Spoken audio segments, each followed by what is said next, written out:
Hi, it's Kamon Reynolds, and today's...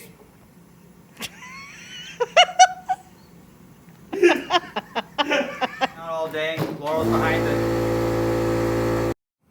Hi, it's Kamon Reynolds, and even though it is just about summer, we're almost to June, so we got a little ways to go. I need some more lids, and we usually build our own, but this year it's a busy time of the year. Should have done this in January or February, but I need another 100, so I purchased these from Hilco, but we're adding a little bit to them. So Clayton's over here adding a shim to them. Several of you were asking what that looked like, and there's several different ways to do it. And so Clayton's putting a 3/4 inch tall by 1 inch wide shim.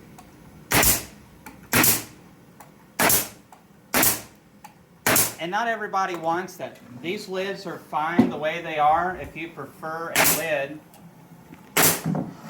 that is just flat right onto your hives. This is a migratory style lid. But I really like the shim for a couple reasons. If you just have a single, or if you have a double and you want to apply certain types of treatment, or more often than not when I want to use a pollen patty, you really need that headspace so that the bees can get on top of the patty and patrol that. I just really do like the headspace quite a bit. John doesn't offer a shim yet. He does offer them wax dip, which is also what we're doing today. And we'll show you that here in a second. But to me, the rim also gives a lot of rigidity to the lid, and I really want that. So I'm going to grab this from... No, I'm not. Clayton's already put it over here. I already put it over there. All right. Clayton helps us out a lot with the expo, and he's, I don't know, probably built hundreds of boxes and lids over the years, helped us out quite a bit. So he hasn't learned yet that if he hangs around us, he'll end up doing bee stuff. So again, here's the shim, and 1 inch wide by 3/4 inch tall, and that just provides a lot more strength and a whole lot more head space, because there is a little gap between the frames and the top of the box. I just really like it. It also provides a little bit more strength to the cleat, I think, and then we're wax dipping them. So we've had a couple people just ask why, and there's several ways to do it in beekeeping.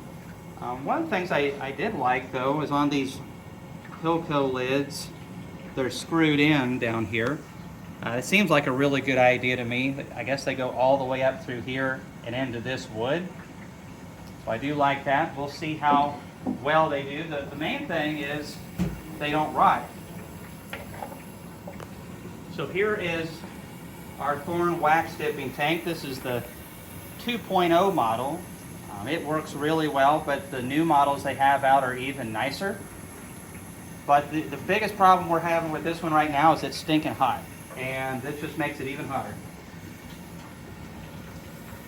So as you look down in there, we have other videos on dipping boxes.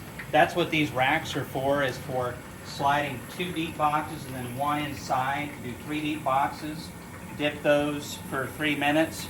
So you can do quite a few boxes in an hour. I can do many hundred in a day. And as long as the boxes are already assembled and ready to go. And we're not running this really hard because I do want to dip the lids a little bit longer than that, because they are going to take more of the beating. And we're also assembling as well today. So we're keeping it at 300 degrees Fahrenheit. And as we, thankfully the cages pull these out. I put 4 of these in. You could put 5, and then whenever I'm done with this round, I just pull them out one at a time and let them kind of drain up here, and then we'll put 4 more in here. So many people have asked me how we do lids. We just kind of stack them one at a time in there. It's a lot slower than doing boxes. But the lids really should take a little bit longer. Bourne has talked about maybe making a rack system, 4 lids and a couple other odds and ends, but he'll just have to see what the demand is and all that kind of stuff. You can see the wax. We've run, 1,500 units, whether it's lids, boxes, various things through this. And so the wax is already fairly dark.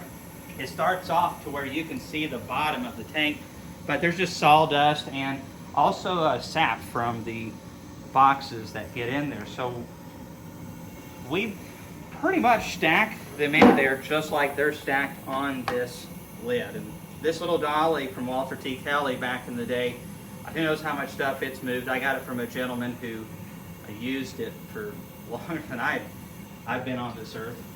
And then over here, where Laurel's, she's the one that's dipping those. And then she is stacking them over here. And then we'll be able to take the Hummer-Bee and pick it up and drop it on a truck so that we can just load it up, make it real easy. Ooh, that breeze feels really good right now. But yeah, so that's what we're up to today. Nothing too fancy. It is really nice. I like to wax dip equipment.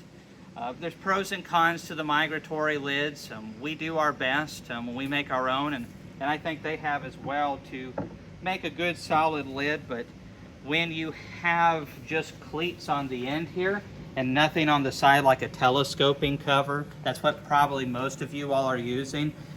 Some of these are going to warp, and these shims will help with that a bit, but that's just kind of the way that it goes.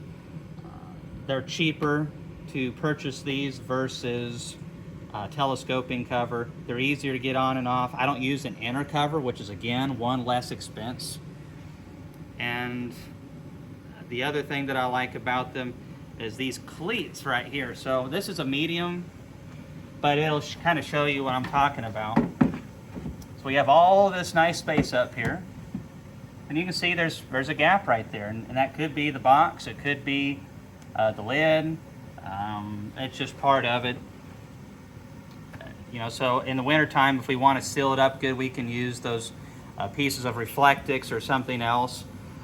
But usually, between the box, being a little high here and a little bit of warpage in the wood, this is normal. And your telescoping covers would probably do the same thing.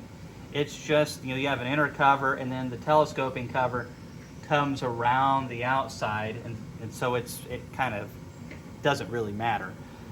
The problem is it's more expense, and also you get a lot of ants up in there. If you have a telescoping cover, inner cover, where you just don't have a place where the bees can get in between the two of them, but ants and roaches can, because they're much smaller. You'll have ants and roaches in the top, especially in Tennessee.